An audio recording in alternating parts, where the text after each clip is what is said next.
well as online on Zoom. I'm very pleased with the interest in our event today. Power is everywhere. Before we start, a technical note for our online connected guests. We will be speaking English, but at the bottom of your screen, you find the language channels for German and Albanian translation. Mirë se vini para se të fillojmë në shënim teknik për mysafirët tonë në Zoom.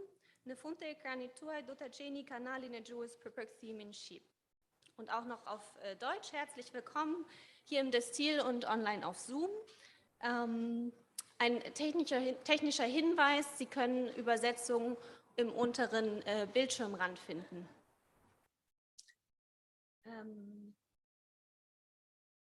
I'm Anja, coordinator of the recently opened Heinrich Böll Foundation office and your moderator for this evening. We will start with a greeting from our co-president, Dr. Ellen Überscher from Berlin, and an introduction from our director of the office, Tirana, Dr. Gülkan Tuncer. After that, I will introduce you to our dear guests. We are, of course, looking forward to a lively exchange with the audience. Therefore, at the end of the talk, there will be time for questions. Zoom participants can ask their questions in the Q&A in all 3 languages. If the question is directed to someone specific, please note that. My colleague Yuna will collect all your questions during the talk. I'm very much looking forward to this evening, and with that, I turn the floor to Ellen in Berlin. Thank you very much, dear Anja. I hope I'm to be seen and to be heard well. And I see the whole stage and see some of the friends I had the pleasure and the honor to get to know just recently when we celebrated the opening of our office. And I'm really happy to have this first event about Albania with our newly opened office. And thank you, Anja, and all guests for making it possible. I think we have to get in touch with civil society in Albania and in Germany and beyond. I'm just let me say this in order to get a sense of what is what is about here in Germany.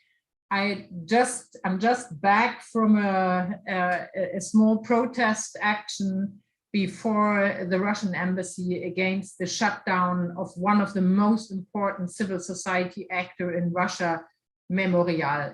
It is a long-standing partner and kind of idol for many other civil society activists and organizations, and the Russian government announced to close it down, and the whole world literally is protesting, and we did as well in person before the Russian embassy. But now back to Albania. As far as I can see, it's not -degrees or not as cold as it is here. But I think what still links us, or what links us, is Heinrich Böll's motto: meddling in is the only way to stay relevant. The courage to stand up for one's beliefs and the unconditional activism in support of dignity and human rights were also his characteristics.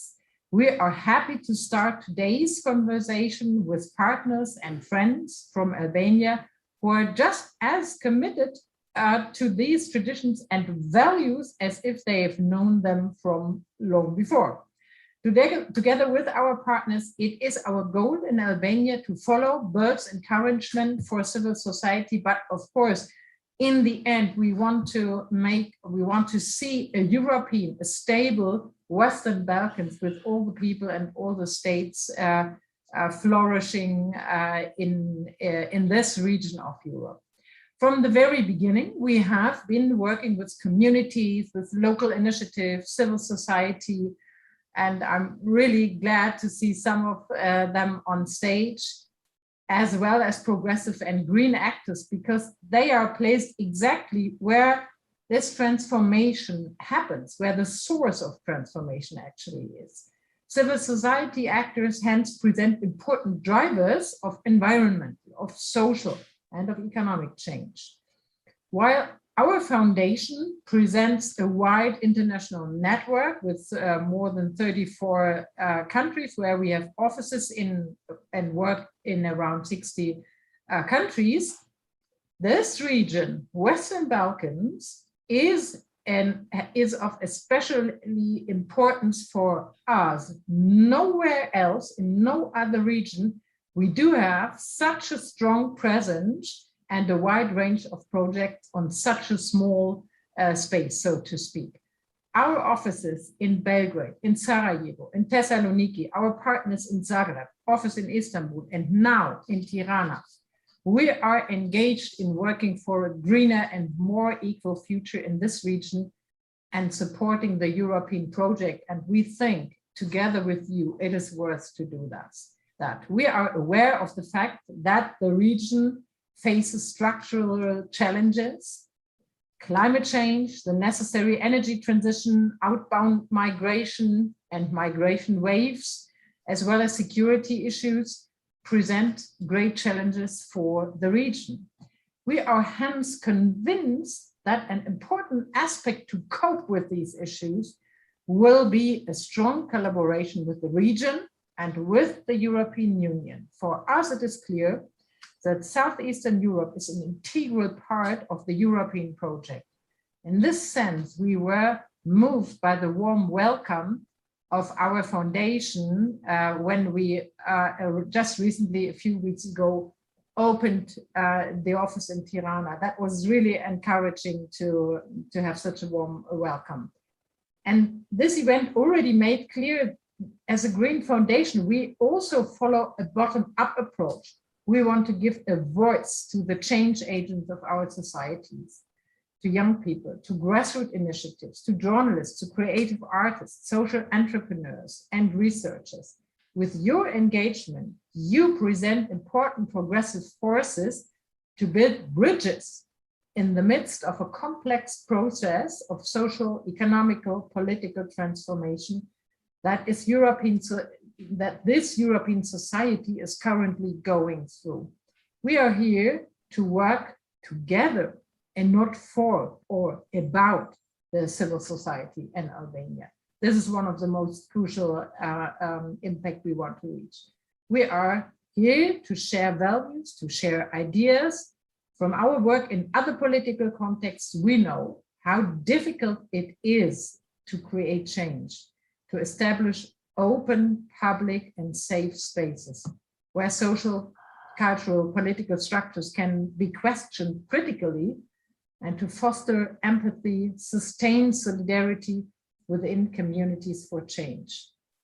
This is why our team in Tirana will work closely together with our partners in Albania and in the region. There is a lot of work ahead of us.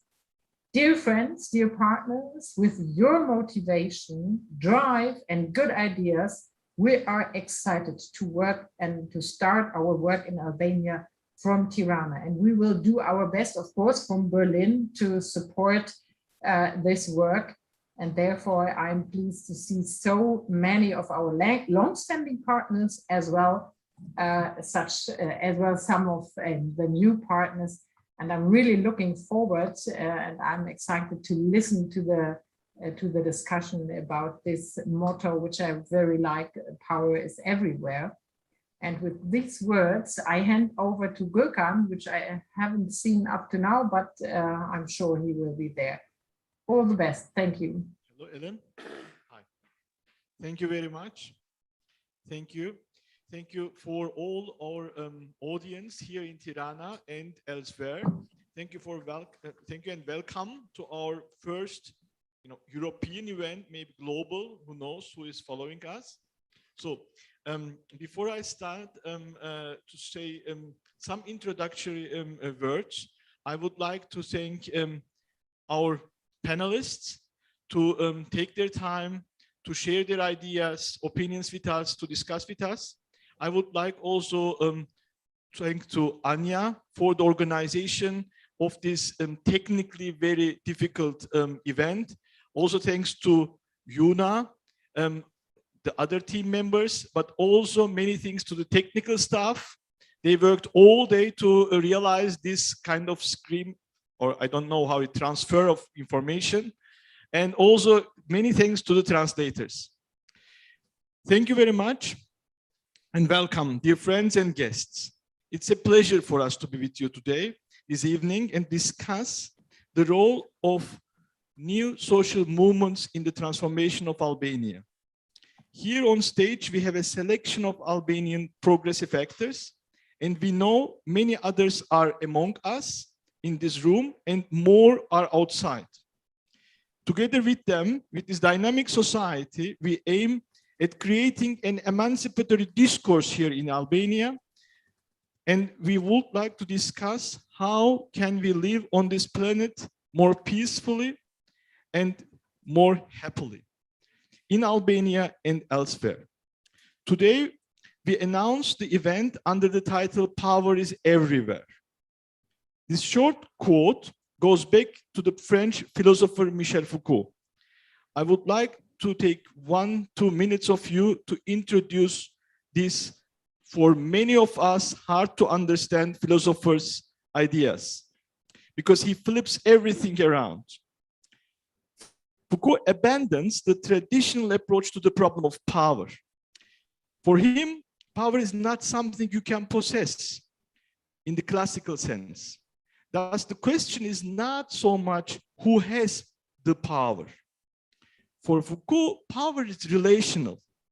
It signifies a system of influence, a social order produced by certain regimes of truth, particular ways of thinking, which form our behavior constantly to ensure that we fully internalize the dominant beliefs and values.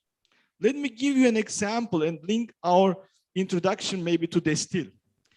For example, the notion of creative industry and how the concept of entrepreneurship starts governing our daily lives. This example shows us how relevant Foucault's approach is for critical thinking. After 30 years of transformation experience, we are happy to meet friends and partners from Albania. You know by experience that gaining access to the state power is no guarantee to create a better world. And the dominant power structures are master in co-opting progressive actors.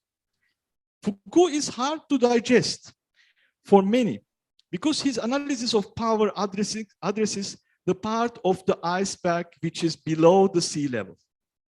However, there is a more joyful moment in Foucault's thinking too, where there is power, there is resistance. And here we are with actors together who are constantly engaged with producing, collecting, connecting alternative, subordinated, peripheralized forms of knowledge, which are in constant challenge to the dominant beliefs, norms, and values. They are the nodes of alternative forms of knowledge. They collect the broken lines, listen to the marginalized and excluded groups, see their ways of moving their bodies, make their voices heard, and thus multiply alternative forms of power, new sustainable lifestyles, and transform identities. I would like to give here the example, the LGBTI movement or the Friday for Futures movement. Their power is based on alternative forms of knowledge. They may have no direct access to the power, but they become power. They become irresistible, indefeatable, obvious, factual. Some may argue that they are not right, but we know they are true. So at the end of this introduction, I may maybe think we should call this event today not Power is Everywhere, but Power is Here. Thank you very much and enjoy the discussion with us.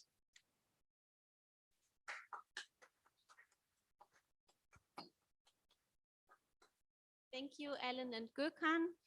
I'm pleased to introduce our guests. Here we have Jenny Karay, a passionate human rights activist, face of the LGBT movement and director of Aleanca LGBT. Then Alexander Trajce, scientist and environmental activist and the director of Pöponea. Rosella Pelciotti, a performer and producer of wasbleibtkollektiv. And Ivo Krug has established the NGO TekBunkeri, and you recently inaugurated the new cultural center. And the one who probably reported about all of you, or most of your activities, is Laureen Cadiu, journalist and director of Citizen Channel. I'm very glad you're all here. And I would like to ask the first question to Jenny. Jenny, in Albania, people have known you since you came out live on TV in 2012. And since then, you have accomplished quite a bit. You founded the Aleanca LGBT, promoted the LGBT movement in the country. You support the community, organize annual prides, and your activities have become an integral part of Tirana's urban cultural life. So how did you do this, and what's the key to the success of your movement? Thank you, Anya, for the invitation. Thank you, Gogam, for a very inspiring speech. Actually, the movement have started, I know there is an international audience, so maybe I give a little background of how things started here with the LGBT community and movement. The movement has started in very difficult years in '94 by a very courageous activist that was called Genci Celile. He was the one actually that fought for decriminalizing homosexuality because during communism, LGBTI people were, mostly men, were imprisoned until 10 years of prisoning. So there was a small initiative in the '94 where many people put their lives in risk and after then had to leave for asylum. There was another initiative from Gish organization in 2000, but unfortunately also they had to stop operating due to a very homophobic and a lot of resistance by society, and they were working in a very underground manner in those years. And then how I started and how the next phase of the movement started was in 2009. I never thought in those years that I would become an activist and even less that I would become a public figure for the movement in those years. For many years, I thought I was the only lesbian in the country. I've never met anyone like me, so I used to feel like an alien, and I used to feel wrong. I used to feel like I was sick. I used to feel everything that society was thinking about people like me in those years. I remember meeting the first lesbian when I was 18. So it was very difficult in those years to talk about a movement when most of ourselves, we didn't even thought that we existed. And also the rest of society thought that there were no LGBT people in Albania. This was a sickness you could catch from the Western countries and bring in the country. And where most of society thought this was a sickness. This was not a real thing. I remember in 2009, we were not a group of activists, we were just a group of dreamers. Then we dreamt about changing the reality for ourselves, and that's what motivated us. We didn't know what we would achieve, but we knew that we needed to do something, and that's what motivated us to start things. We didn't have any means, we didn't know how to organize, we didn't have the space, we had a lot of fear of what we were going to face, but as I said, we had this big dream of making people realize that we existed, that they needed to respect us, and that we deserved freedom and we deserved every right that other people had. We started to organize in each other houses, to get together, to discuss, to articulate for the first time our needs and what we wanted to do. We started, I used to work for a state institution in those years. I started to print posters in my daily job, afraid that my boss would catch me. And then during the night, go at the block area, that is the main area in Tirana, during the night to put the posters all around the trees and the walls. And I always remember that night as one of the most beautiful and meaningful nights of my life, because that was the first time that I realized the power of doing something for yourself. I thought about the people that the next day were going to walk in those streets and see these posters and think that there are other people like me out there and something is happening finally. So we wanted mostly to give a message to our community that we are here, we are trying to do something, to start something, and you can contact us and we can get bigger and we can do more together. And we continued by painting benches in the parks with rainbow colors and writing messages about homophobia, doing graffitis in the street. And I remember those years, these were not very well-known forms of activism in Albania. We organized in 2012 the first Pride. We decided to do it with bikes because we wanted to join the ambientalist cause also and LGBT cause, and to start give this model of intersectionality of causes.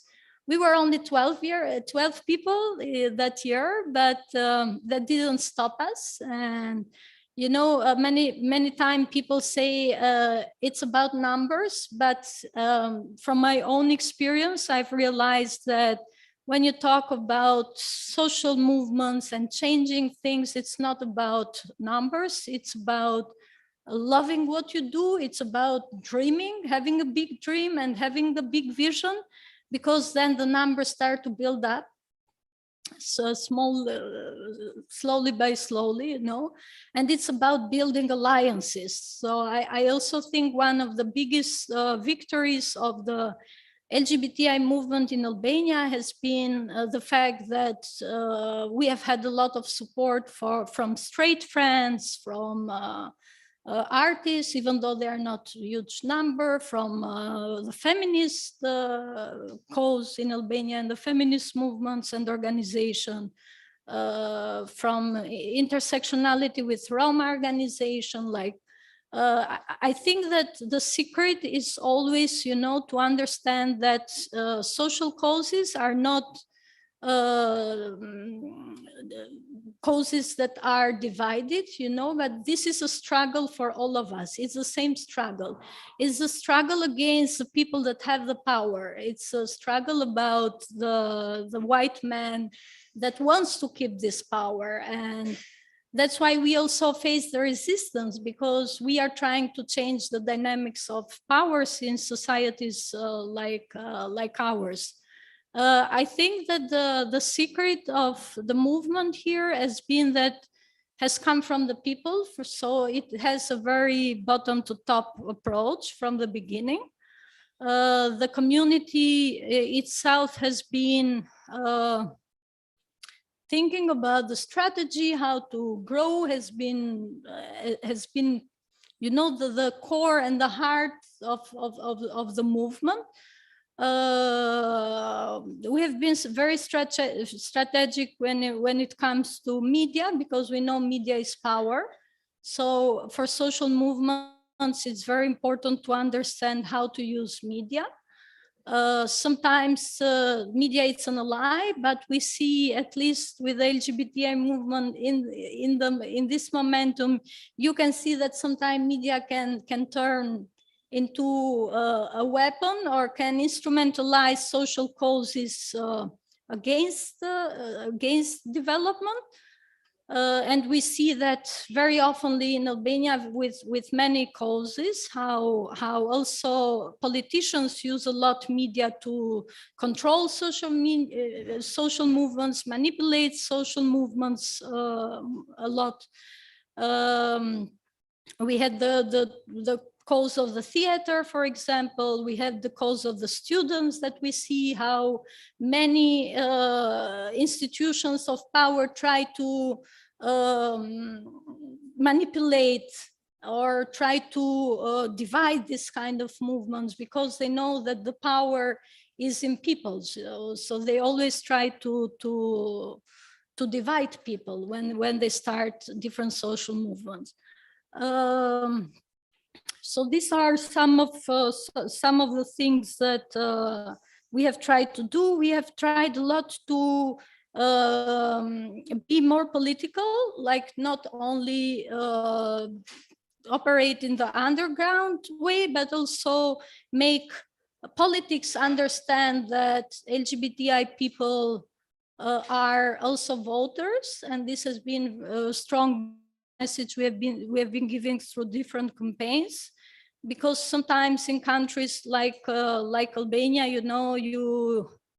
it's not enough just to make people realize that you exist, but also you should make people realize that you have the power. And we have tried to give that message by also using the rhetoric of votes. We know in Albania politicians care only about that. So these are some of the strategies and some of the things we have been trying to do. But I always say that if you want a movement to be successful, you should always think about the people and have the approach that this movement should start from not as an organization, because changes don't come by organizations. Changes come by movements, and movements doesn't belong to anyone. Movements belong to everyone that wants to dream and wants to change the world. Yeah. Thanks. Thank you, Jenny, for the insight and for the analysis of the situation and your comment. Alex, in the preparation of this event, when we discussed possible participants, we kind of framed you as the representative of the environmental movement. Finally, you're active nationwide in various actions, campaigns, and educational activities to protect the environment. But can we even speak of an environmental movement in Albania? Yeah, well, first of all, thank you, Anya, and thank you for inviting me. And it's an honor to be part of this panel and to have the chance to speak with you. It's true, we did communicate this earlier on, and I would have to say that there is a nascent environmental movement in Albania, and I'm going to tell a personal story on why I feel so, and massive change that has happened in the country in the last decades, in the last 15, 16 years, I would say. So I first started working with PPNEA when I was a student. I was in the third year of my university degree. This was back in 2004, and I was a volunteer then.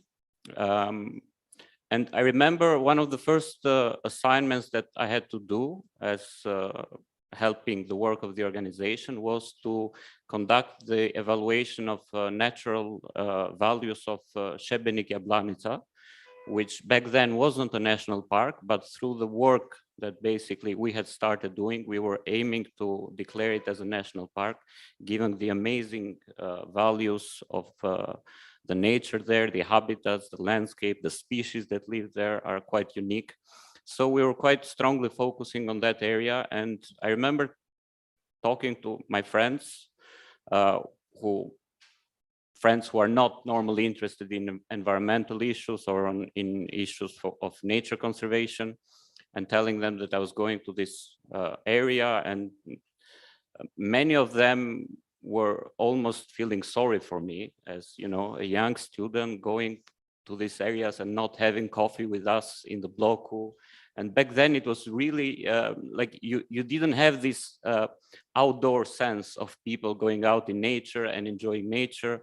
And nature was only seen as a sort of a utilitarian value. So only if you could use it for something to make profit out of it, it had value. Otherwise, it had no value. So there wasn't this culture that we see nowadays and that has changed massively of especially young people, but not only young people, going out in nature almost every weekend, going hiking, doing bird watching, engaging with activities that truly inspire you and make you enjoy nature. And the very same friends who back then were telling me, were feeling sorry for me as, you know, this guy that has to go work in these very remote areas that are really backward and with no infrastructure and no development. Then after no more than 10 years or so, they were the ones to ask me, almost beg me to take them with me when I was going on field trips and expeditions. So the change really happened quite fast. And one of the moments that was a big wow, and that sort of made me, but I think made the wider society realize that a massive change had happened and an environmental movement had started to take shape and begin, was the issue of the import of chemical weapons and waste back in 2013 that was hotly debated. And the then new government had just come into power, so news got out that there were these plans for Albania to import this waste. And you had, at the first, you had a small group of environmentalists organizing protests. I remember being quite active in the very first protests where we joined. We were no more than 50, probably less than 100 people at the beginning, but it almost changed overnight. Like you could see that the protests started getting bigger and bigger. They got in the hundreds, they got in the thousands, and they got to a point where basically put an enormous pressure on the newly elected government to stop that that very wrong action that was planned to occur. So that was a big, strong moment that really opened my eyes and really made me realize that the actions on awareness raising, on talking to people that we had done for many years had given an effect. Even though our organization is not, let's say, a classical activist organization, we do mostly work on scientific research and lobbying and trying to influence policies when it comes to nature conservation. It's inevitable that you have to deal with people, because at the end of the day, even though many people say that your job is easy because you go out in nature and you survey the animals and you count the birds, protecting the animals and birds, it's all about people.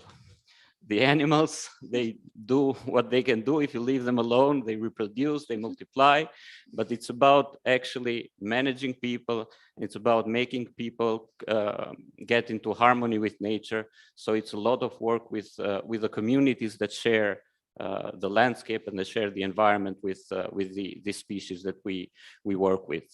So our work, even though largely scientific in nature, with awareness raising, with education, was beginning to show some strong effects, and we were beginning to see that people were really changing in Albania. And it wasn't anymore the classical debate, you know, here people are dying or people have nothing to eat, so you are talking to me about nature or about animals. So it's a classic, let's say, debate that you have with normal people that that you had with normal people that let's say are not environmentally minded. The other thing that really helped us realize that through persistence and through dedication and through work that combines scientific activities, telling facts to people, telling them the straight facts, and awareness and education, was the case of the hydropower issues. We rang the first bells for this massive explosion of hydropower development that was planned to happen in Albania back in 2011. When we first, actually, I remember we first organized a workshop in a hotel here in central Tirana about this issue. And we were shocked to look at the facts and to realize that more than 400 small and big hydropower were planned to be built all over the country. And keep in mind that Albania is a country of something like 28,000 square kilometers. So having 400 hydropower means that almost every little stream of every river was about to get dammed or put into tubes for the sake of production of energy. This, of course, had tremendous impacts on the ecology of these rivers, and had tremendous impacts also on the livelihoods of people that depended on these rivers. I recall one of the very first meetings that we had in a village in Vjosa Valley. Back then, the issue of Kalivac was quite a hot topic. And I remember going there, I think it was in 2012, going there with a couple of colleagues from Pipinia and having sort of the first discussions with the locals. And back then, they almost chased us away with, sticks and stones, because obviously the government propaganda had done its influence. They were thinking that hydropower was going to bring development, hydropower was going to bring jobs, hydropower was going to finally take them out of this extreme marginalization, which had left them which they were left for decades, basically. And we realized that this is not an easy job. But of course, we didn't give up. So we continued with awareness raising activities. We continued with conducting scientific research to prove the actual impacts that such hydropower can have.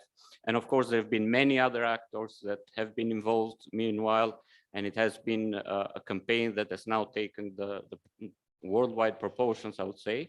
And now, so back in 2012 was when I was telling you what happened. So now if you go to the very same village, they'll probably take you with sticks and stones if you want to build the hydropower there. So the change has happened in less than a decade. This is quite a change. And as you said, it is all about the people. I would like to know, how do you interact with the local communities? For example, when it comes to your activism in the Vjosa region with the airport that is planned, how do you interact and how do you shape your activism? Yeah, well, I'm glad you mentioned the airport issue, because that's another classic example that we are facing a very similar situation to what we faced in Vjosa 10 years ago. So if you go now in the villages around where the Vlora airport is planned to be built, which, by the way, for those that who do not know, is planned to be built completely inside the protected area. So in complete contradiction to national legislation. The area is recognized also on the international level for being protected and for having incredible biodiversity values. But in spite of all of that, the current government plans are to proceed and build this airport completely inside the existing protected area of Vjosnarta. So if you go there right now, for instance, you'd find a very similar situation to what we found in Vjosa less than 10 years ago. So the locals really want the airport there, because again, the state propaganda has done its job. They think that if the airport will be built, there will be job opportunities for there. I don't know if any of you have been to the village of Accompanies, which is the closest village to where the airport is planned to be built, and it's probably one of the poorest villages in Albania. And we think it's not by chance that it's one of the poorest villages of Albania. Wherever there are these huge development plans, we can see that there is a tendency to leave those communities in a state so they actually have nothing. They are in a very impoverished situation. So it's then very easy to lie to them and to tell them that development is coming and we're going to get you out of poverty. But they forget that it was the very same policies that the government has taken over the years that had put them in such a poverty. So we see the same, for instance, in the area where the current Skavica hydropower is planned to be built. For instance, if you go to the villages there, they are probably the poorest village in the entire Albania, and it's not by chance. Locals have actually told us that whenever they even ask to the local government to provide them some support in improving the road conditions or in improving schools, it's almost well known that they do not intervene because they know that a hydropower is going to be built here, and these villages are going to be flooded, and in a sense there is no value to invest in these areas. And by doing so, they actually take the people out of the area, so then they open the space for development. So it's a very, very well thought negative strategy, I would say, in influencing the depopulation of mostly highland Albania, but also in other areas where there are interests for developing infrastructure. The situation is quite similar in Ackerni. So if you go there, and we've had strong debates with the local chiefs of villages, let's say, in our efforts to have this airport not be built there.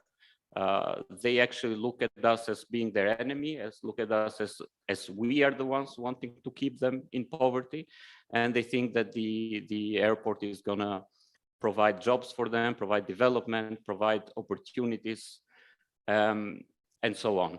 So one activity that we, for instance, are trying to conduct right now is to organize a very simple meeting between the chiefs of villages around the planned airport in Vjosa, and to get them in a round table with the chiefs of villages from around Rina's airport.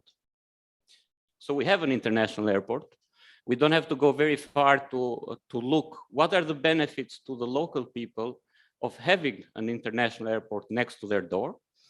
And from the preliminary talks that we've had, it's quite clear that there is absolutely no benefits for locals. I mean, Rina's airport, you know very well, Tirana International Airport has been operating for more than 60 years. Of course, during communist time, it was a different story, so we could not look at this from the same angle as now. But even in these 30 years of change of the system, locals there have anything but profit from having an airport in their vicinity. If anything, they have more noise, they have more pollution, and they have less land where to have the chance to develop. Even in tiny cases where some locals have tried to make a direct profit by having an airport in the vicinity. Like, for instance, we know a case that the local person there has tried to convert his parcel of land into a parking area. So then when cars would come, they would park there so that he could make some profit from having a property close to the airport. He's been sued by the concessionaire of the airport because, of course, the concessionaire wants all the cars to go and park in their parking and not to spread the profit with others. So this is probably one of the more direct forms that we are trying to engage with locals, but more than that, we are trying to provide to them the knowledge and the conscience that they could have a very decent living through the sustainable use of nature that they have near them.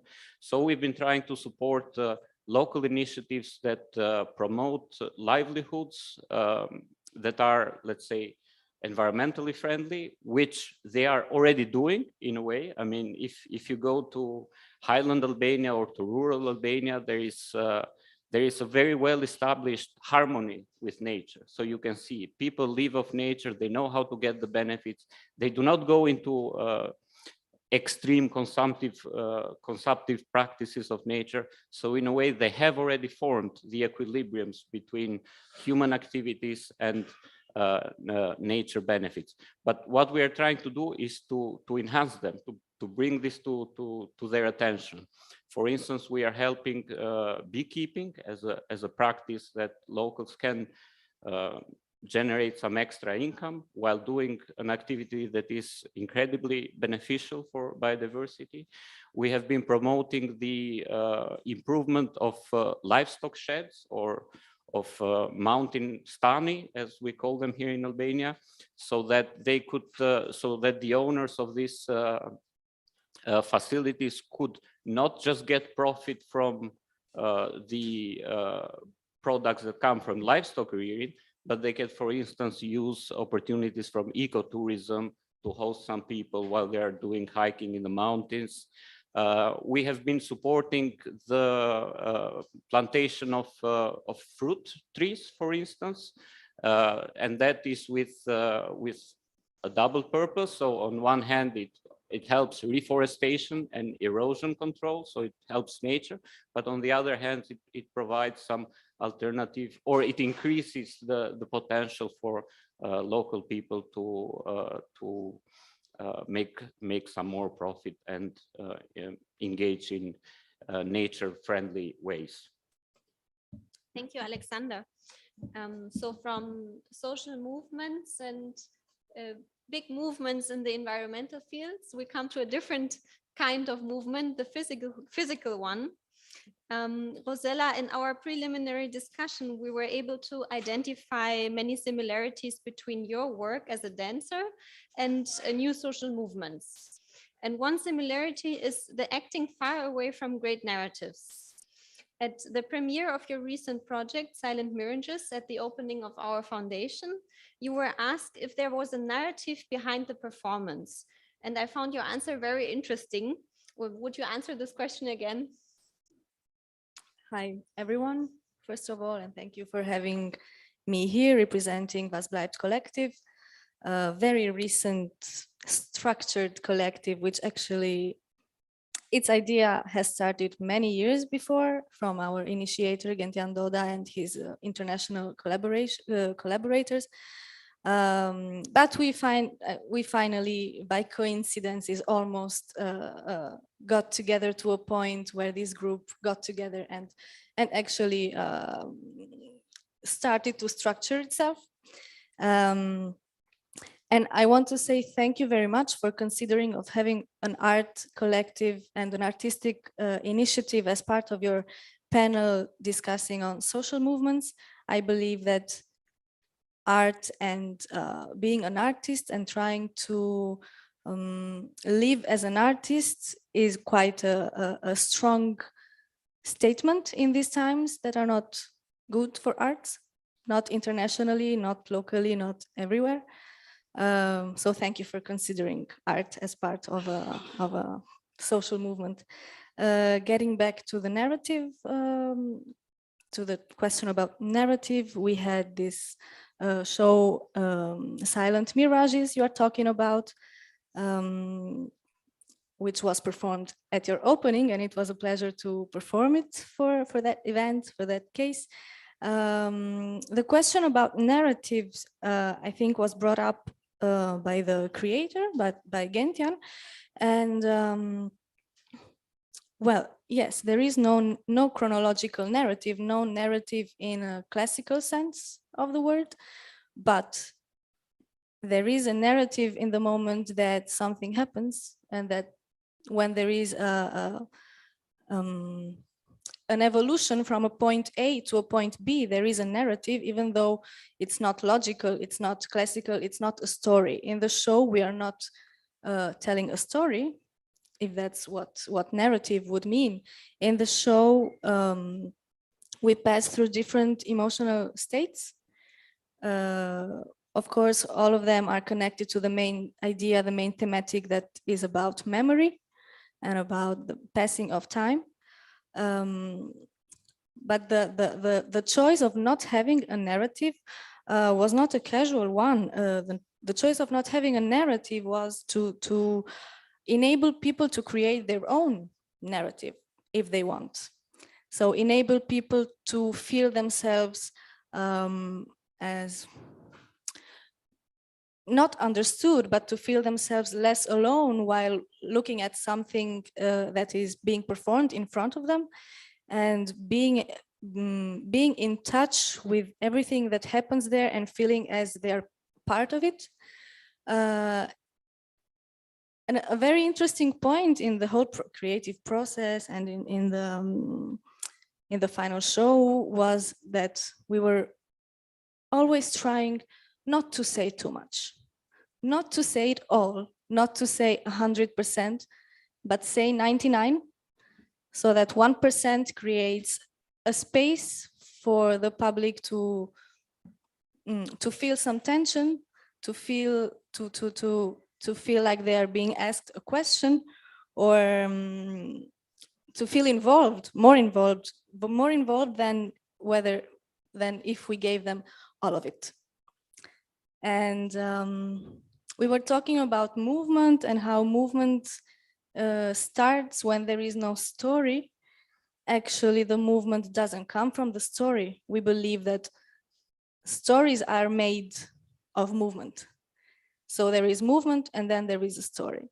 And we go to that very primordial element that is movement, that has always existed and always will exist if there is life. Yeah.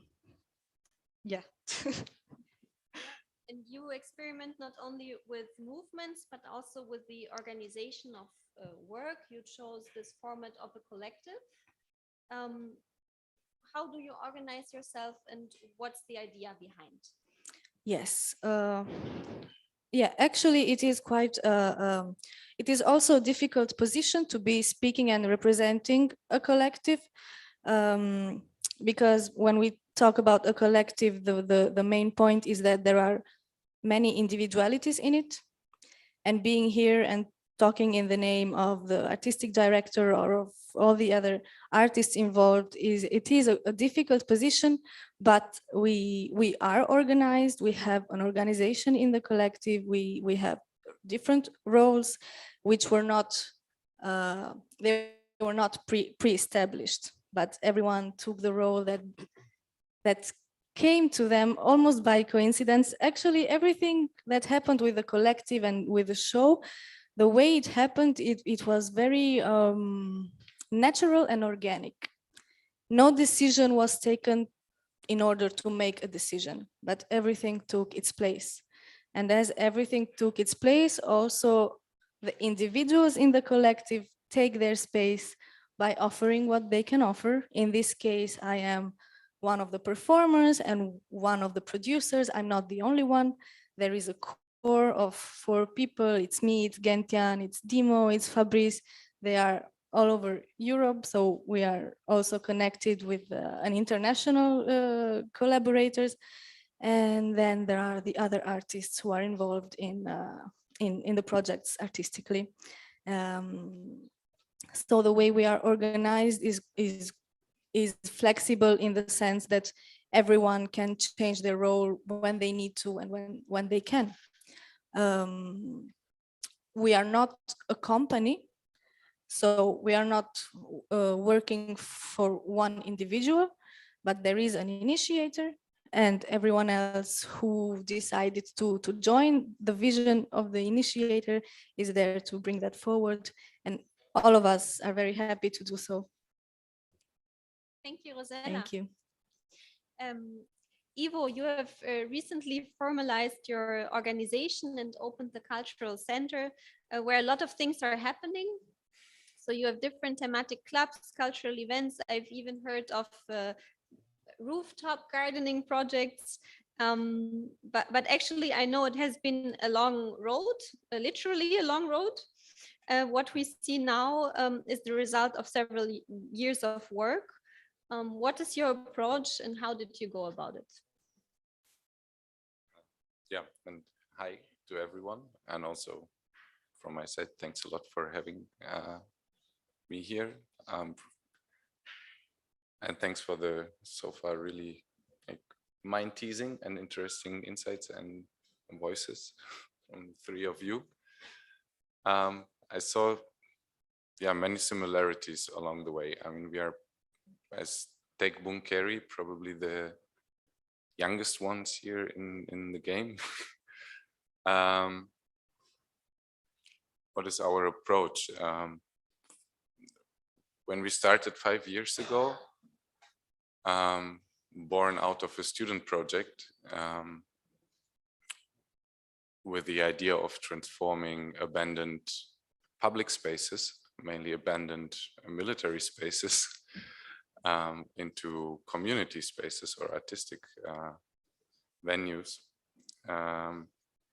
We came here as a group from Berlin and met a lot of young locals, mainly from the artistic or cultural scene. And that was a one-shot project, but it went so nice that a small group of us, so 5 from Albania and me from Berlin, decided to go on starting to think of, let's say, long-term transformation, reclaiming public spaces, reclaiming community spaces. And our approach back then was, hitting the road and listening mainly, traveling around, discovering, and listening to existing narratives or opinions and self-perceptions, mainly of individuals from rural communities. So our scope there back then and our approach was totally not focused on Tirana.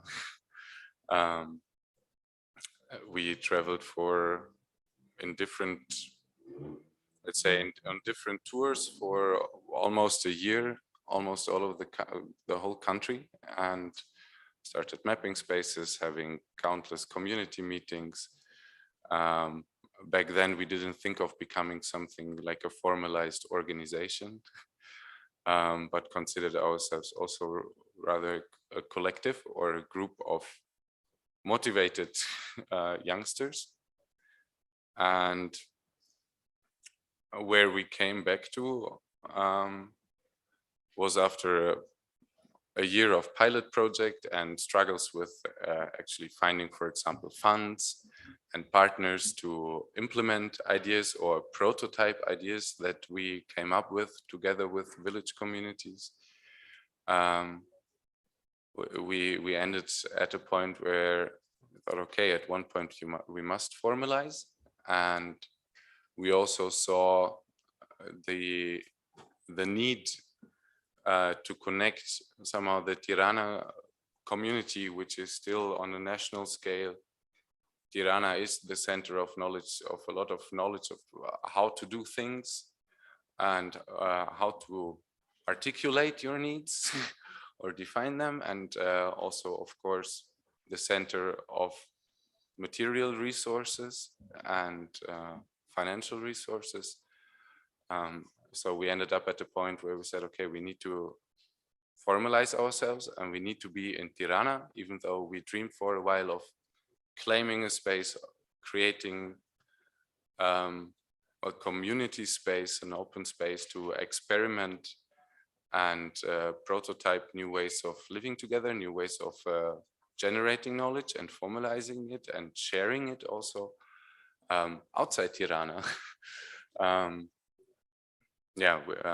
For now we deemed it impossible, so we said, okay, let's settle here. And when we looked for a space during the pandemic or after the pandemic last year, so we just registered 1 week before the lockdown, we submitted legal documents. We turned out to become a place where, together with let's say, a community of informal groups, in Tirana, a space to self-organize activities, events, discussions around different topics. And instead of ending up of having just a workplace, which was the old still before then, yeah, we ended up as a emerging, say, independent space. Not, I wouldn't call it purely cultural, because this term might be limiting. I would, on a broader term, like social space, maybe, at least the way we wanted it to develop or to become, as a space without, yeah, predefined narratives. As a space that everyone can use, as a safe environment to exchange and connect. It is really not often happening that the LGBTQ movement and environmentalists and media somehow sit visibly together or come together. I mean, there are connections, but this intersectionality that others try, it's like it's a pioneering thing, and it's I think it's often limited by not having spaces, having spaces for it. So we try to grow or to maintain and build a space with many, to live that and to evolve together, to create synergies, and yeah, to experiment with new ways of building narratives and thinking systems. And And as you are very experimental and creative, I would like to know what new or alternative forms of communitarization and funding are you intending, or maybe already testing? Okay, that sounds like a very technical and abstract question. So maybe to give a bit of context, after we traveled as individuals the country and to try to understand community needs, we started last year also traveling again and visiting grassroots, informal groups, small organizations outside Tirana, which are often invisible to many and even to the Tirana audience. So I mean, we are all from Tirana here, but they're in many other smaller towns, equally dedicated and compassionate peers that try under much harder circumstances to create a space, to sustain social movements, to advocate, to engage communities, or provide something for them. And last year we visited grassroots organizations, mainly in the fields of youth and cultural organizations across the country, to understand their needs and to connect, as we saw the need to connect, because there is no space of connection, as said, even for organizations. And just this year, in June, we managed to gather 21 grassroots organizations from the region, so 12 from Albania, and then a few friends and peers from Montenegro and Kosovo and Serbia, to co-shape, to create our own narratives and our own way of doing things, of experimentation, of how do we want to share knowledge and resources as not an alternative way of funding, but as a way to grow independent of donor logics and funding-driven mission drifts, so following money trails and international donor strategies or whatsoever. So what we came up with is an informal network that self-organizes in circles, trying to archive or document practices, very different skills, and self-organizing, let's say, knowledge sharing or practice sharing, and following a logic of sharing resources. So what we fundraise together or individually, and what we manage to invest in assets is not for one organization and for a certain activity or for one group, but it is open to everyone to use. Yeah. So, but this has just started. So.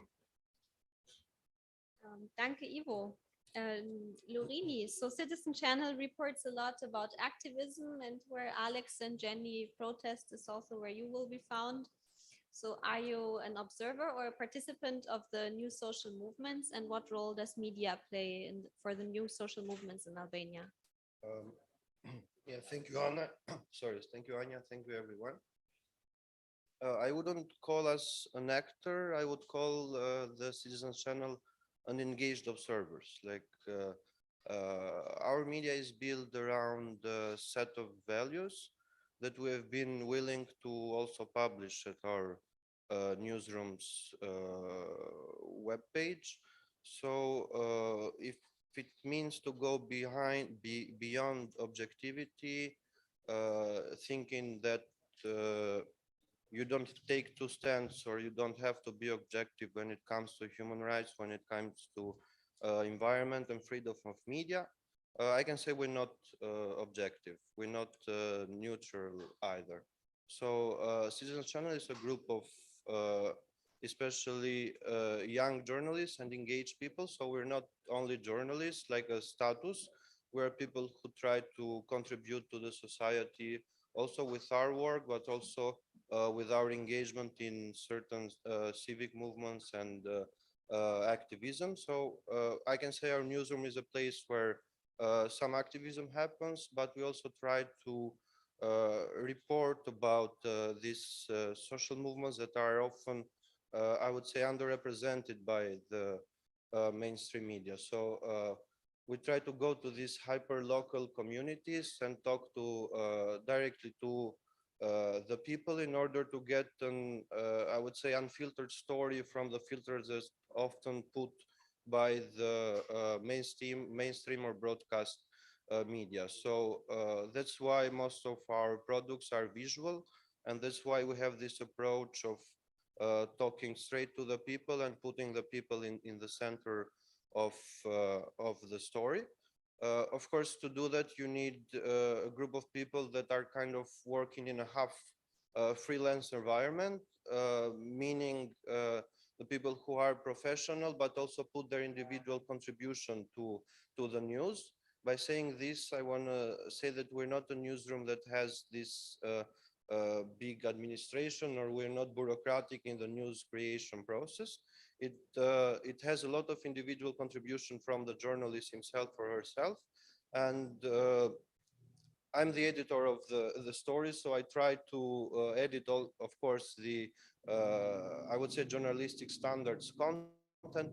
But if we have tried to build this approach and to go straight to the people and to report with them, not about them, by choosing to fill a gap, I would say, between the media and the public representation.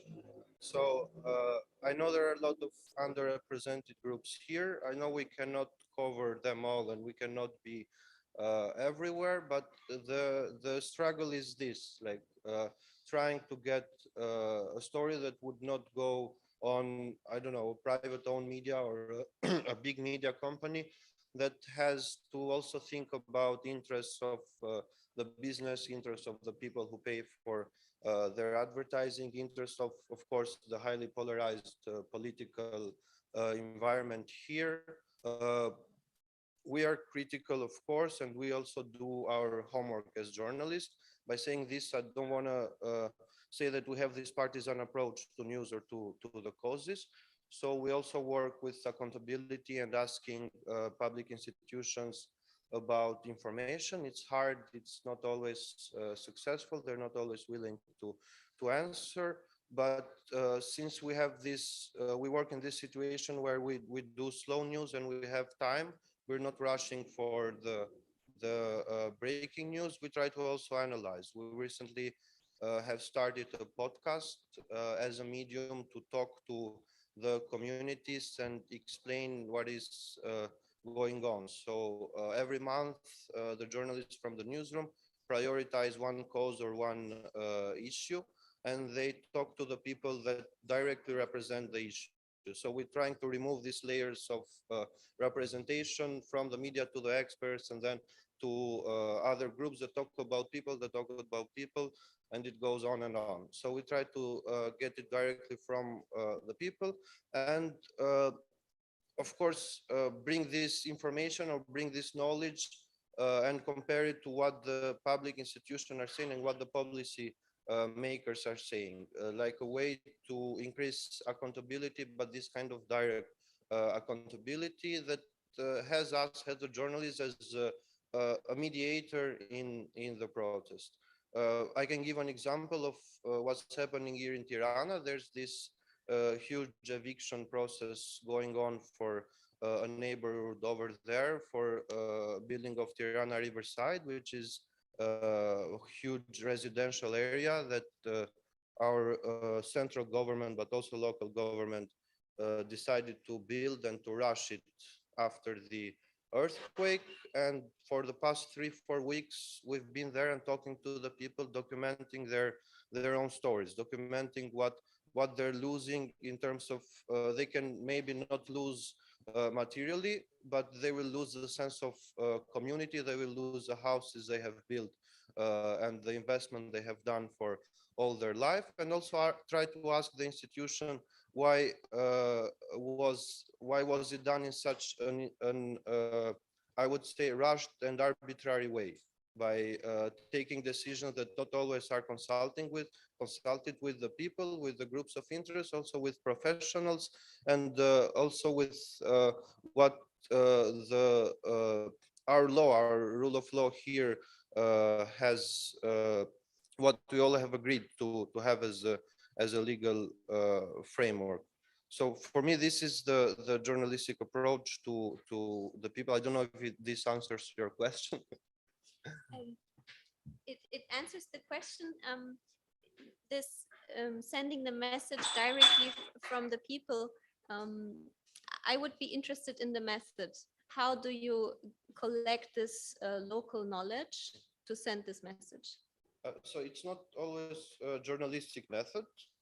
For example, last year we worked for like 8 months to do an urban stories report about especially the objects that have these cultural heritage values built 120 years ago in Tirana. And for us who live here, it's obvious, but also for the people who are listening to us who maybe have not been here, you can actually sense how the city is changing, and is changing quickly.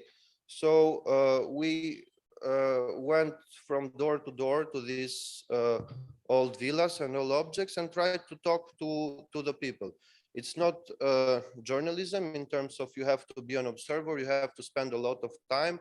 It doesn't get you 10 headlines a day, but it gets you a set of stories and the opportunity to collect this collective memory and to talk to the people, and to understand what's going on in terms of answering some questions. Who is profiting from this very fast and sometimes very strong on people change of the capital city? What is the value of community, of culture, of heritage compared to the value of development and of investment, and of the people who sometimes aggressively, but sometimes not, pressure the owners to sell the houses and to get the money of the land and destroy heritage to build, I would consider it unsustainable city, and densifying all of the population inside the center in terms of profit. We know that land here costs, the prices have risen a lot, and we try to figure out what is the impact that we will have on this. And it's not only journalistic, the visuals are journalistic, the storytelling is journalistic, but for doing this, we partnered with a set of experts, with a set of architects, with a set of legal experts that we as journalists couldn't do it, because I'm not an architect, my colleagues are not architects, and we wanted to study and to find out how it stands also in an historical, professional, but also in a legal point of view. So, but by doing this, the journalists and everyone included in this initiative spend a lot of time talking to the people. And that's where this gathering of local knowledge happens. You have to get out of the office. You have to not care about what the political parties are saying, but you have to go and talk to the people. Thank you, Dorini. I think we got good insights in how you all work, and in Tirana, of course, we can experience and enjoy the results of your work. I would also be interested in what difficulties you encounter. Oh, it's been a long way, yeah. I can divide it in periods of the movement and difficulties we have been facing. When we started in 2009, our own difficulty was ourselves and our fears, and the way how to articulate our messages without using our faces, without using our own identity, because we were afraid of for our safety and for our lives. So I remember that from 2009 till 2012, everything that we have been organizing and doing has been very underground. Mostly the actions have been done during the night, as I said before. I remember myself always giving interviews with other names and being very careful not to be identified. I remember that we didn't have the space, so having, as Igor said, having a space was very difficult in those times where to organize and when to do activities also. For example, for 2 years, we have to get the place from a women organization. That's why I said intersectionality was very helpful and very important, and building alliances in those years. And after that, from 2012, when we had the first Pride and when the movement started to become more public also in the media, we started to face a lot the exoticization of the cause. So now that we were in the public discourse, media was portraying us as monkeys, as these creatures that are interesting, but also sometimes are interesting, sometimes are disgusting, sometimes are difficult to understand. And it was very hard for us to kind of change this mentality, to change the language. Media was talking about us, to educate the media, to make them understand that they could not call us pederast anymore or faggots, but they had to use LGBT like the right terminology, and tell our stories in a way that doesn't stigmatize or doesn't reinforce the stereotypes that people already had about us, but to kind of change the narrative. And that it took us many years like to start and change. And we see in the recent events that have been happening in Albania with the movement, actually, that it's not that media is redoing the same mistakes that they've been doing before.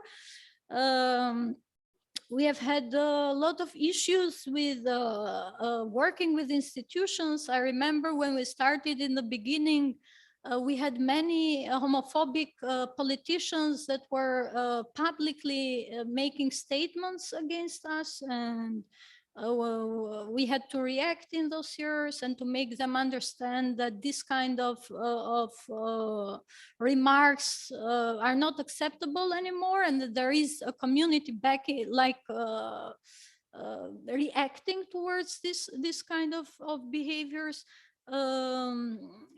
When it comes to work with ministries or other institutions, for us, we were non-existent. So we really had to find ways on how to communicate with them. And that's the moment actually where the international community served as a bridge of connection between our movement, our needs, and our own state institutions, because we were invisible for them. That was also a tough fight, and that also took many years to establish a normal communication with our own institutions. Now the movement, after all these challenges, I can say it's in a moment when for the first time we are having a kind of backlash that is also being seen in many other countries like America, like Poland, like Hungary. This clash with anti-gender and anti-LGBT movements, like groups being organized and having an articulated message against our communities. And we see that with what is happening with religion individuals that are starting to get organized against the community and are very vocal in media, and they also have the financial means to organize these campaigns against the community in the country. We see that media is not an ally anymore, and that's why we need mediums like Larins, because I think that media has lost their mission of educating people, but it's mostly done to have more clicks or to create this division between people and between communities. I don't see, we didn't had this challenge before, but we are feeling it now. And it's making our work more difficult because, you know, media is very important when it comes to changing minds and changing hearts of people. And we have seen that happening in the past. So we are missing it for the moment, and that's becoming very challenging for my work as an activist, but also for the movement itself, I think. Another challenge, I would say, is the fact that many movements and initiatives that we have are very unstable financially, and that comes due to the fact that organizations in Albania and movements are mostly supported by internationals, but they are not supported by the state. In many times when the state supports them, they support to buy their silence. So sometimes that's also not an option to get state money, because you end up not being possible to talk when they don't do things right. Yeah, I think these are some of the challenges that that at least the LGBT movement is facing for the moment. So you mentioned the international community as a support for your movement. Of course, as Heinrich-Böll Foundation, we are interested in the role of the international community or the role of international actors. So how does it, or how do international actors interact with the new social movements in Albania? I can talk from my own experience, and I can say that at least for the LGBT movement in Albania, they have been a crucial point of support. Is it okay? And I said it has started from very practical things like helping us communicate with our own government, and also in, you know, giving possibility to movements and organizations to have the possibility to have a space where we could gather. For example, thanks to the Swedish support, we had our first community center established in 2011. If we would have been waiting for the state, maybe we wouldn't have had it even these days. Also, the support, at least for the LGBT cause, has been very strong when it comes to advocacy lobby for improvement of laws. We have seen that. We know that if it was not for the EU integration, many laws that have been approved, like the anti-discrimination laws, wouldn't have been where they are now. But still, I think there are some things that also the international community has to learn. And for example, one thing is that sometimes they cannot impose their models in the country without knowing the context. So it's very important when they want to help to also listen to the needs and to the stories of the people they want to help, because the projects they do or the support they are going to give will be more valuable to the communities. And also one of the challenges is that many international donors are very focused in advocacy and lobby. And when it comes to organizations that want to work, for example, in remote areas, or even here that want to focus more in services provision, because Albania, it's not a country when the state provides this kind of services. So many times organizations end up doing the role of the government and the role of the institutions. So it would be more very important also to think about first supporting grassroots movements, grassroots activists that maybe are not very well established and don't have this bureaucratic system in place, but they are the people that are going to bring the change, you know, to give possibility of support to these people, to give possibility of support to people that want to give services that, you know, look very like food packages, like medication kits, that maybe to international people don't think that valuable, but for small communities, poor communities are very important. Because if you are poor and you are not in power and you sleep with your tummy empty, we have this quote in Albania, you are not going to think about doing social movements. You are going to think about how to survive. And many people in this country are at the stage of survival. So if we really want them to start and think about movements and making change, we have to think how to empower them. And yeah, I think I lost it, but that's it.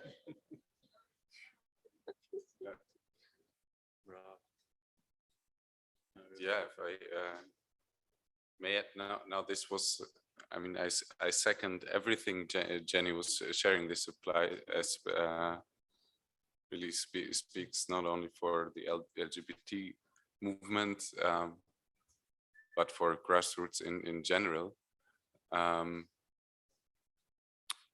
The role of the internationals, and in my perspective, it's linked to challenges.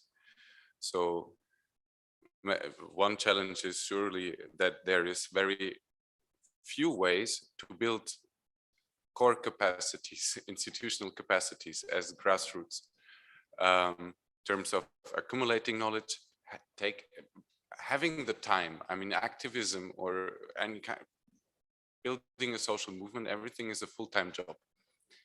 And in the end, also those who do it need to eat. And many are in a constant state of emergency or in a constant state of urgency, as there is, as Jenny said, mostly international funding opportunities to finance it. There's even for those who provide social services or want to provide them, it's often linked outside Tirana or in general, like to little financial turnover. So it's a constant struggle as an organization or as a group of people actually to deliver following KPIs, indicators, running numbers, reporting, fundraising, whatsoever. If you are informal or formal, it doesn't matter. And there's really little space to step back, to reflect, to take the time to listen and understand what the community, the people you actually do things for, thinks about it. to listen to their voices and their opinions, and to iterate and revise. And this is something that is, it's paradox. On one way, it's constantly preached in all kind of ways, like new business, new ways of doing business, design thinking, whatsoever. In NGOs, we're talking participatory methods. Grassroots organizations should be participatory and community oriented all the time. And then we step up the game to the donor level and a different level of communication between institution or grassroots and those who want to enable them. And there we rarely see actually participatory frameworks. There we rarely see a connection space and an environment where actually grassroots are heard, or where they can actually, where they are heard or asked to contribute to shaping new ways of working together on a national level or local level and on an international level. And I mean, for speaking for us, coming from 3 years working informally to the conclusion to register as an organization, this wouldn't have happened without the international on a more grassroots level. So without being supported by international networks and communities of cultural and civic grassroots actors or bigger foundations and associations that support them. And the financial part is a very small component of this support, but for us, the strongest support has been peer learning, knowledge, having access to knowledge, and being invited to actually be a knowledge taker or to share experiences. So having open ears and frameworks where people and organizations gather to try to really understand what's happening on the ground. So we feel very rooted in this, in a regional and broader European, not EU, like European network or community of grassroots, and that has been very valuable for us. And this is something we try to understand now and to experiment with, how we open these doors to more in Albania, because there are many opportunities that many are not aware of, because grassroots rarely can take the time to do research. Like if there are language barriers, there are, let's say there is a gap or somehow a distance between their local agenda and donor agendas or international agendas. So LGBTIQ and feminism, there it's global discourses happening. Of course, poverty or access to education, non-formal education, alternative ways, is also a global discourse or a continental one. But Albania is rarely considered as a, let's say, a society in need for this. There's developed world, so-called, and then really the global south, and the Balkans are somewhere in between, not really anywhere positioned dominantly somehow in these discourses. Yeah. Thank you, Ivo, and thanks to all of you for the interesting thoughts and stories and comments. Unfortunately, time is moving quickly, and we promised the opportunity to ask questions. I would suggest we start with questions from the room, but please use the microphone so that the audience on Zoom can hear you.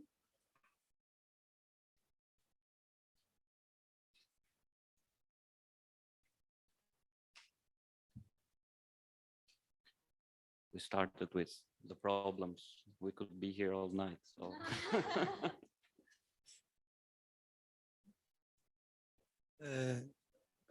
Good evening, everybody. I just want to ask, like, as an international support, this international support, what they want back to support all these movements? Do you think it's only for the movement, or they have something behind of it? Even an art, even social movement, just supporting supporting my movement and I'm happy because they're supporting me, or is something behind it? Dat me pyet ata.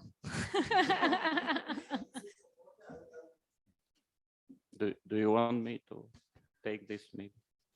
Because we often are asked this question. It reminds me of a story from the field.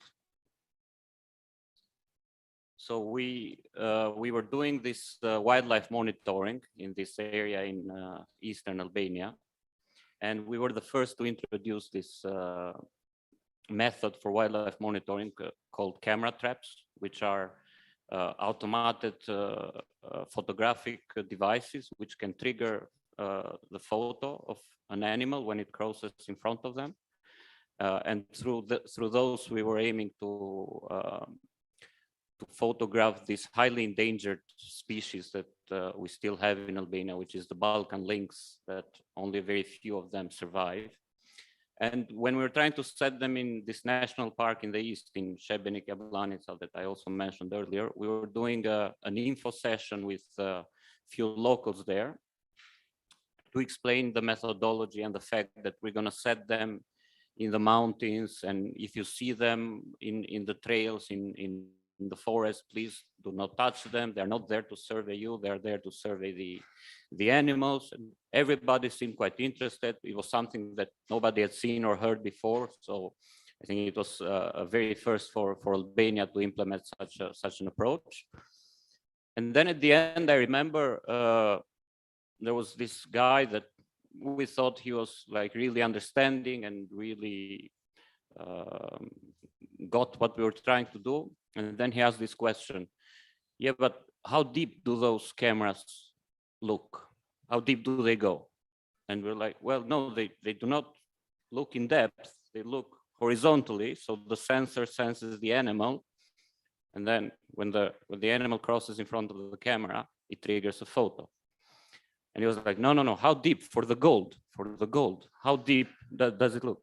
So he thought we were searching for gold, and he couldn't believe there was no way to convince him that we had taken the effort as nature lovers, as people loving the animals. This was back in 2011, okay? So there is also that context. We had taken the effort to go from Tirana through a very bad infrastructure, to spend days there, to set those devices, just to survey this animal. And they were telling us, well, you know, we here have nothing to eat, and you are telling me that you have come here to survey this species? No, you are here to find gold, man. So tell us.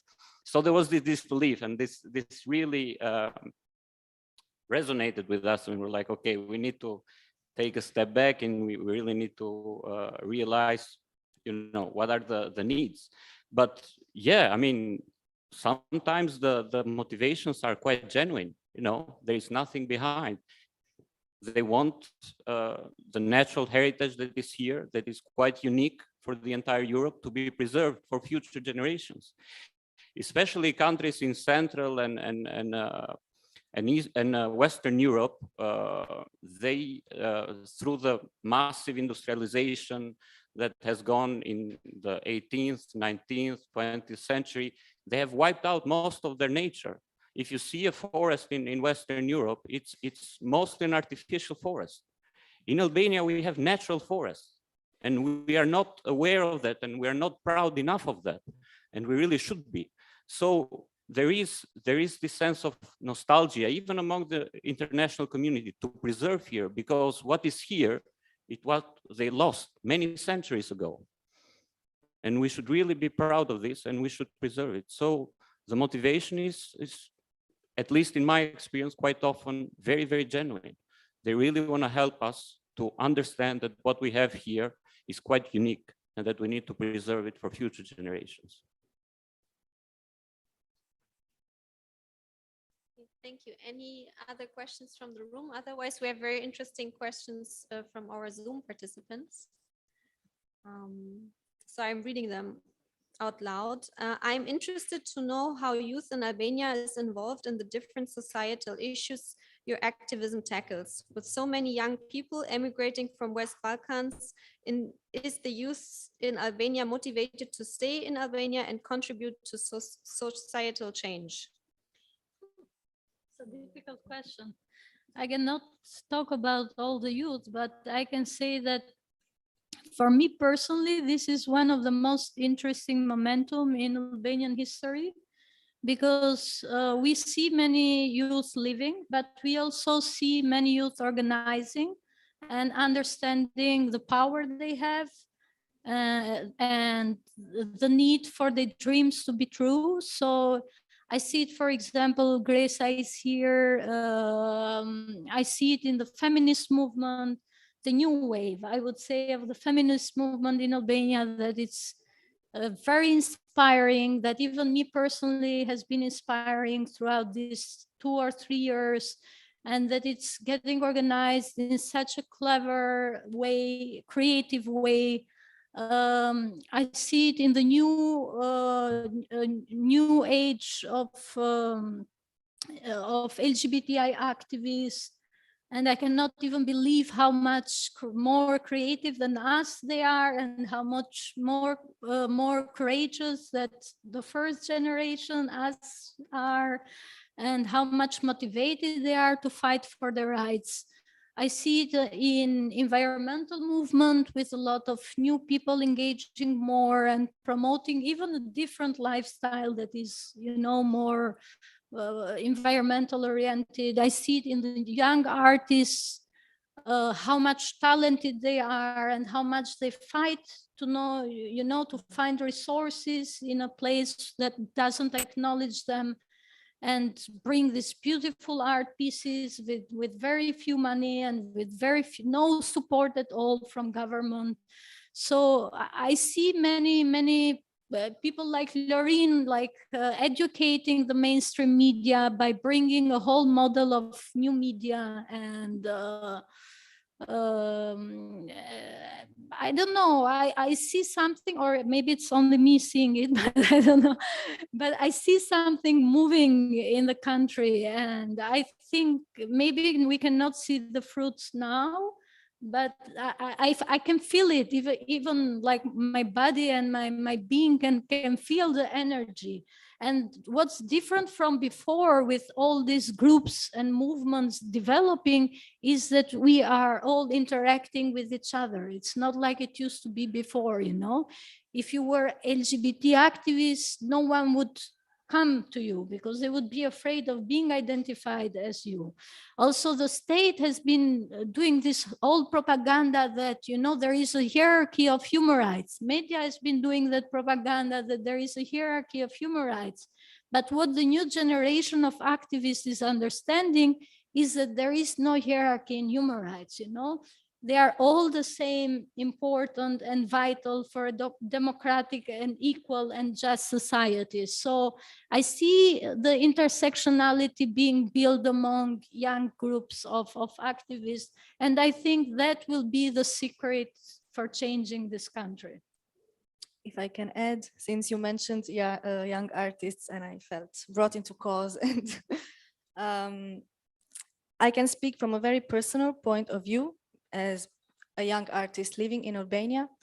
And until very short time ago, all I was thinking about was leaving and finding some better place to live in and to make my art and to live with my art and to be able to live with my art, because here it is obviously quite strenuous to be able to live with your art. Actually, there are no freelance artists because everyone has to be employed somewhere in order to survive. And this brings back to the fact that the empty tummy you talked about before, which doesn't let people think about social movements, but it doesn't let people think about art neither. So this is a very tricky question also about the youth in Albania, about the artists community. It is very hard. There is no artists community, unfortunately. We had 40 people on a list to invite to a show, and 4 of them came, all professional artists. There is no curiosity. They are not interested in knowing what is happening over there on the other side of the road where there is people gathering. Unfortunately, yes, there is also there is a very positive energy, but it is very it comes in bubbles. There is one bubble here, one bubble there, and one bubble in another place. Also, I find it very hard to put these bubbles together, you know, to create a big bubble. Yes, the chewing gum. But it's not impossible. I mean, personally, until this idea of the collective from Gentian, also Gentian who came is like the salvation from abroad. Him not living in Albania, who comes and does something in Albania, because here we wait for the salvation to come from abroad. And also the projects that we did here, they are funded by international organizations and none by statal. And this is something that I think all of us here share and agree with. I don't know about their finalities of these international organizations, but if you don't have the support from your local institutions, then you look at the international organizations like they are God and they come to bring you salvation. I think that there is the possibility for youth to be brought together, not only youth. Why only youth? Also older people. There is not only youth in the world, of course. We need the experience of older people. We need the energy of youth too. In our collective, for example, there is a very interesting synergy between people with more experience, 20, 25 years of experience, and people like me. I am the youngest one, and others my age. I think all these synergies are very important to be created in order to go forward and develop whatever idea and whatever social movement, whatever artistic concept, whatever activist movement. And I also wanted to say something before when you mentioned time.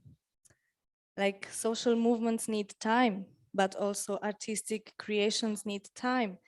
And one of the main reasons why the idea of the collective came to the artists involved, to Gentian, to Dimo, to the others who are in the market for many years, and they are working with big institutions, international big institutions, but they figured out that in these big institutions, there is no time to create.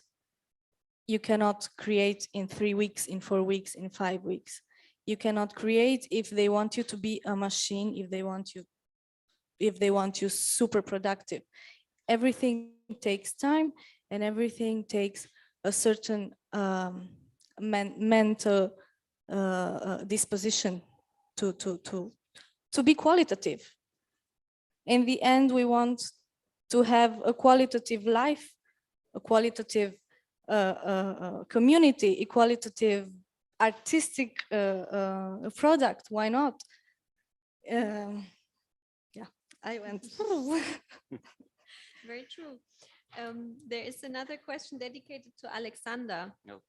Very interesting what Alexander just explained about how local people are affected by the construction of the international airport. How can citizens from Germany or Europe solidarize and protest against these projects? Yeah, well, the airport issue is really a big problem and really a hot topic at this moment. Prime Minister has declared that the construction works will start on 28th of November. And we are 17th of November right now.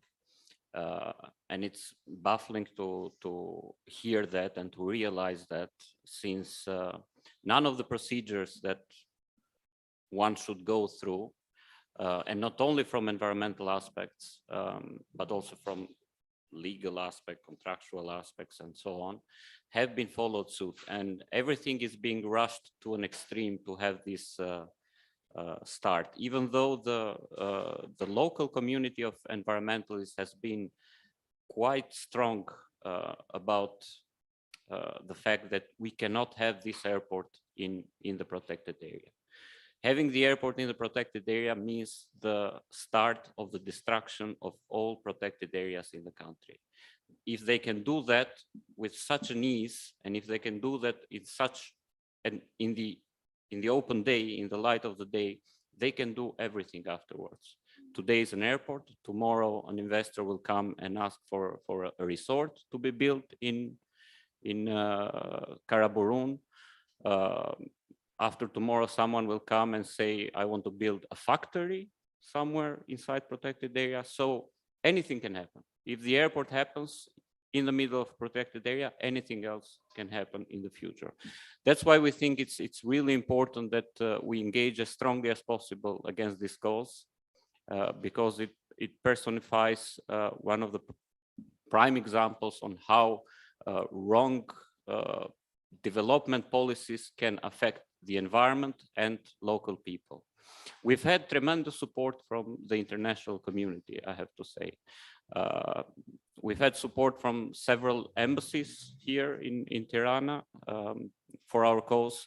We had support from the European delegation here. We had support from many international organizations.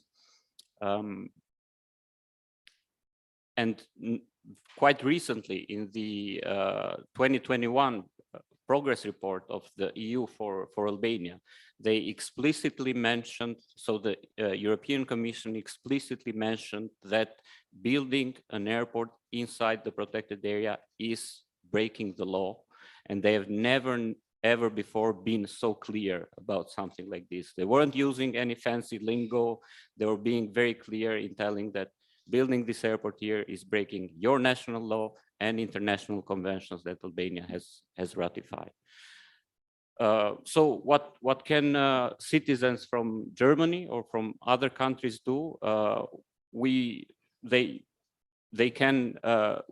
have their representatives in their governments, which they can address. They have representatives in the EU Parliament, which they can address and inform them about this issue and tell them that this is going on in Albania, so that they help the increase of this international pressure towards our government to not make this mistake. Of course, as many here mentioned before, we as organizations are working under difficult financial conditions. And it was mentioned that the government does not support us. I personally believe that it's good that the government does not support us. I do not want to have financial dependency from the government. I've seen many cases where organizations are supported by the government and their whole mission and their whole aim of existence is twisted and it's perverted. And that is very, very wrong.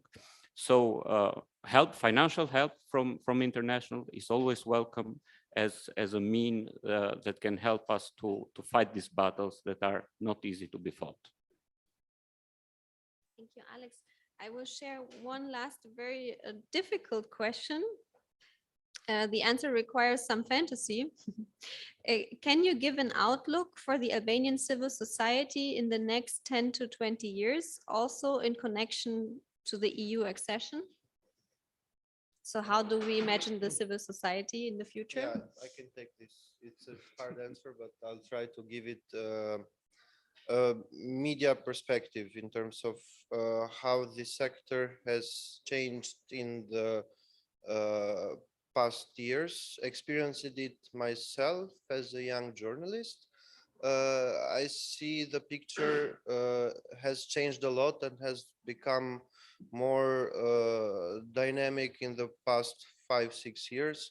There's new alternative media, there's new initiatives connected to also investigative journalism, fact-checking, environmental journalism that have not been existing before. This is, of course, thanks to the international support, but also we have to be grateful for our own work and our own energies that we've put on creating and diversifying this environment that unfortunately is still highly polarized.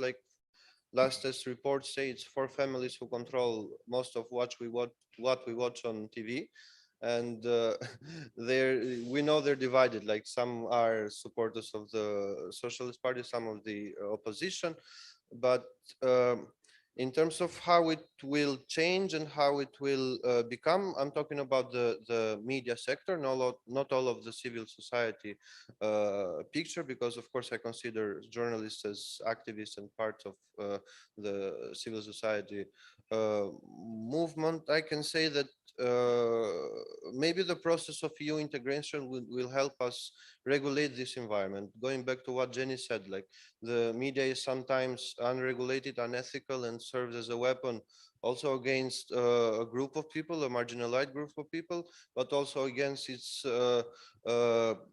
sometimes individuals, or sometimes these movements, or sometimes the general population, by protecting the interests of certain companies, of certain rich and powerful people. So what we need to do is to kind of reshuffle and set the rules again in the sector, in terms of being more responsible and being more ethical, and trying to tell to the big mainstream media that you have to be held accountable because you're broadcasting on our public frequencies, and you have to be more responsible of what you put on TV, and you have to give us something back, not only in terms of entertainment, but also in terms of, I don't know, education, content, accountability, all these factors that make a media be a media. And how we can do this while we integrate in the EU, of course, is by adapting to the way the EU regulates media. It's not the best, it's an option that we can look forward to. We can build a stronger media regulation authority, of course, not dependent by the parliament and the government, but dependent by the journalists themselves. And we can also build a stronger network of journalists, a stronger journalist union, which is almost non-existent, and try to regulate the things ourselves, and try to regulate all we broadcast and all we give to the people on this way, while also maintaining the independence, which is crucial. Can I make? Okay. Yeah, If I may add to this on a broader scale, many things Lorin described for the media sector, I think apply for the civic sector in general.